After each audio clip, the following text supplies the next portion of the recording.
when you go out and gather research data, you're going to look at data that has to do with the relationships between things. Rather than individual entities, you're going to look at relationships and how things are tied together, right? So that's why the whole idea for me, it's important that how you're going to find out about things is through behaving properly. If you want to find out about relationships, you've got to behave properly yourself. So to me, this is part of analysis for Indigenous people, is behaving properly. So that the right actions, if you take the right actions, it's going to lead you towards the truth. Okay? And then once you've done those analysis, hopefully what you're doing really is creating new theories. You're creating new explanations for why things work the way they do, why the world is the way it is. Okay. Now, for a lot of Indigenous people, we use metaphors or we use stories to try and explain our theories to other people. It's a good way of explaining things. I can personalize the story. That helps to explain it. So our stories become our metaphors, and they become our way of explaining why things are the way they are. Okay? And then, you know, it's no good just going out and finding out a bunch of stuff and knowing it for myself. That's not behaving properly, right? So you have to then tell what you've learned or present what you've learned to other people so that they can create a relationship with other people as well. Okay? Because in order for all of this knowledge and these theories, really what we're trying to do is we're trying to change or grow our Indigenous knowledge systems. So our Indigenous knowledge systems aren't something that, you know, stopped 500 years ago with colonization. We've continued to grow and change, and as a living culture, we have to continue to grow and change. So this is how we can build our knowledge systems, is through doing this research. But an important part of it is, for Indigenous people, because those relationships are the key, once you do the research and find out something, it's not really done until you put that into action.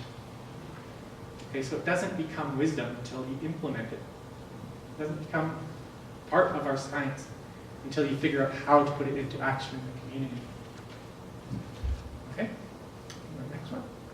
So that's how we build, we can build Indigenous knowledge, and we can build Indigenous knowledge systems and Indigenous science, is through starting from our own paradigm, starting from our own philosophy, going through, you know, those stages are all the same for Western science as they are for Indigenous science. We just start from a different place.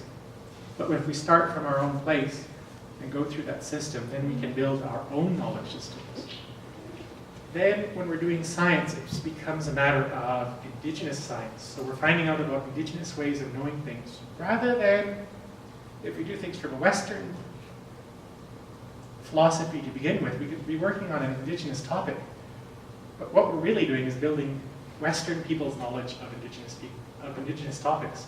We're not building our own knowledge, we're building Western knowledge of Indigenous topics. So that's why it's important that we start from an Indigenous paradigm or Indigenous philosophy to begin with. Okay, go to the next one. And so if you do that, you're going to build, like I said, build Indigenous knowledge. Go to the next one again.